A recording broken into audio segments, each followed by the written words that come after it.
Howdy folks, how here's going? Welcome to the brewery. I don't know what date is you're watching this, but where I am, it's Sunday the 15th of September 2024.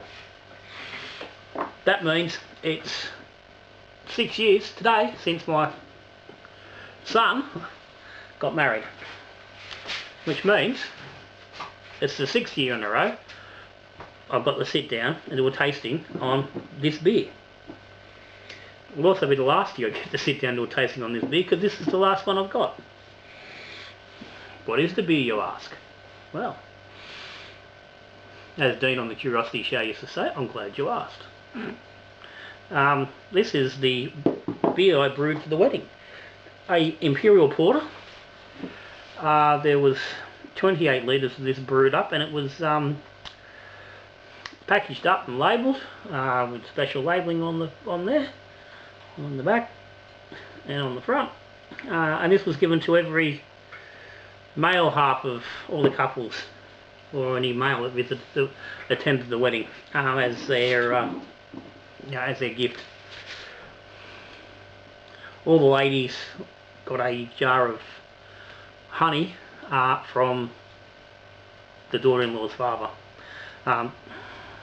So the son asked me to brew a beer up for the wedding. I'll throw a link up to the actual original brew day. It's actually labelled here as a Russian Imperial Stout, because I was sticking with the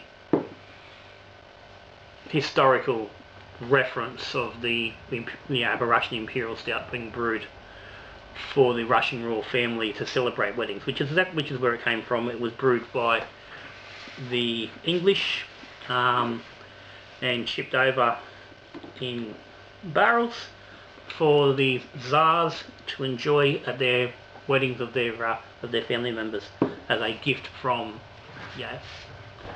England, the UK, whoever they were at the very time. But this is the beer. I called it an Imperial Porter because I cut back just a little bit on the roasty notes, being a beer that was going out to a crowd that were very, very predominantly non-craft beer drinkers, and quite often weren't beer drinkers. I wanted to keep it a little more approachable. At 9%, any beer is approachable if you do it right. We all know that. But yeah, so I kept 6-pack after the wedding, so I could do this. And each year I sat down on the anniversary, whatever day of the week it is, I sat down on the anniversary. I've drunk one of the beers to celebrate their wedding, and also as an experiment to see how the beer progresses over that amount of time. So I'm going to get him bottled up. I'm going to snap a couple of photos while I'm going, so just excuse me. Hope you don't mind being in the background.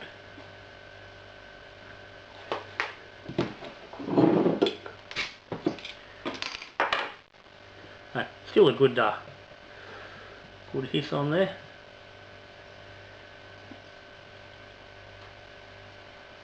Now, as for conditioning this brew, she sat for the first 12 months in my conditioning fridge, which at the time sat at cellar temp. So it sat at 13 degrees.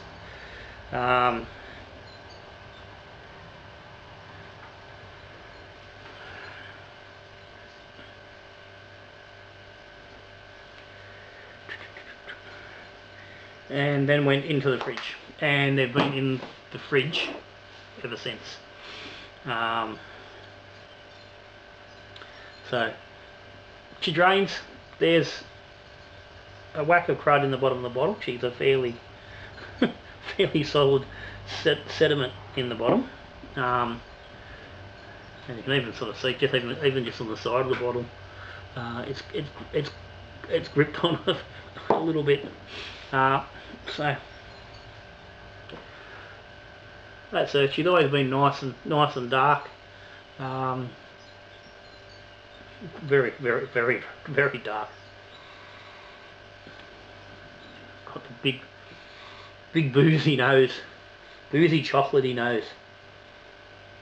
Rich, there's sort of probably rich caramel tones in there. Anyway, let's have a go at it.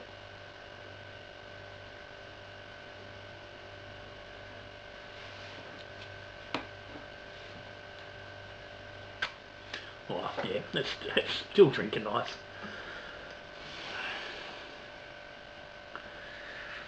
The carbonation is probably just a little high, and I think that sort of developed a little bit over time as it sat. Just that tiny, I think, been a little bit of tiny continued fermentation in the bottle, because it was very lightly carbonated initially, specifically to allow for that 12 months, because as it was written on the bottle here, yeah, thanks for celebrating our marriage with this Russian Imperial Stout, 9% ABV, brewed with love for family and friends by Little John's Brewing. Aged for 12 months in a cool, dark place before enjoying chilled.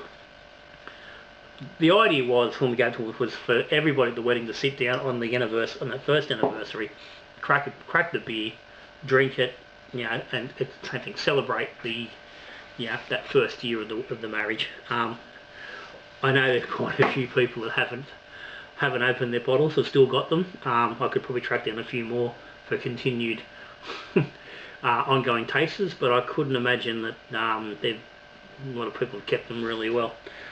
But so the carbonation initially was kept down quite low to allow for potential, you know, not ideal storage conditions, so we didn't get, you know, the risk of that ongoing fermentation and people getting bottle bombs, and or just an overly carbonated beer.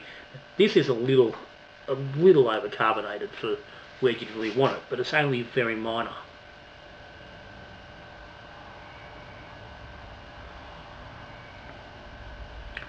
But it does help to have just a little bit of lightness to what is a relatively heavy beer. It's still drinking really nice. Yeah, it's rich, really rich, chocolatey dark fruits. They're not prominent dark fruits, but it's like eating a, you know, chocolate, you know, a fruit and nut bar sort of thing. You know, chocolate sultanas, where you get the fruit and the chocolate together, you get the sweetness and that richness all together. It's got a lot of that happening.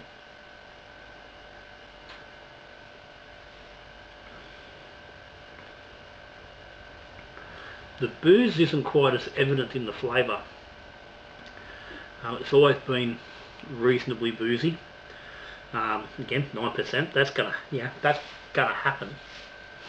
Hasn't been excessive. It hasn't been like having a big alcoholic burn, but there's always been that sort of boozy note there. You knew you were drinking something solid, and that's still, you know, it still is the case. But it's certainly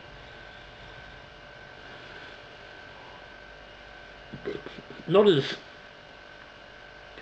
evident as I certainly remember it being in previous years. So last 12 months certainly haven't heard it.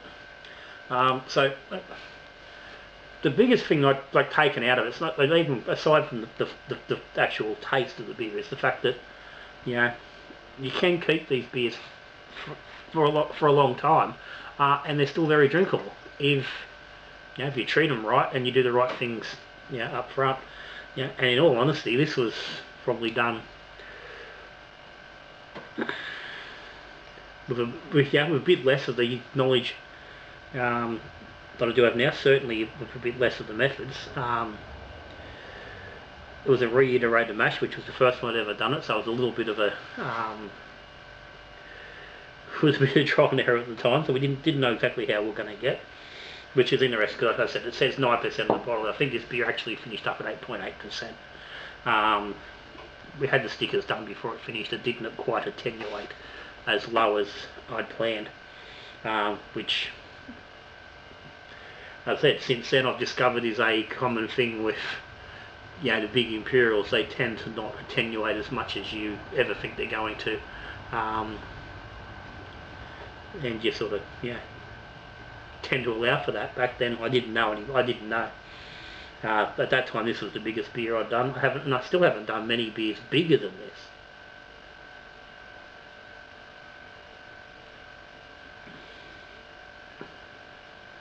But yeah, it's a nice beer.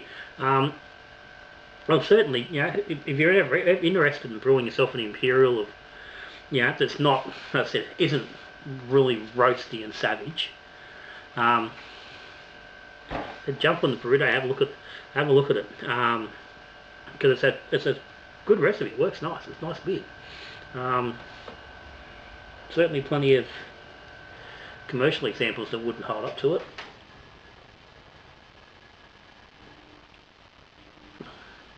But anyway, 15th of September, Levi and Kaylee, congratulations, guys. May you have 6 more and another 6 and another 6 after that. Everybody at home, thanks for watching. If you've got any questions or any comments, stick them down the bottom. Patrons, thank you for your support. It's linked down the bottom if you're interested. If you're subscribed to the channel, thank you very much. If you aren't subscribed, hit the subscribe button down the bottom. Ring the notification bell, and that way you don't miss any videos. Because Lord knows you don't want to watch me don't want to miss watching me drinking beer. Beautiful, tasty beer. Anyway, if you like the video, give me a thumbs up. But for now, that's me. I'm gone. I'm going to sit back. I'm going to enjoy the rest of this and enjoy the last couple of hours of what's an absolutely cracking day.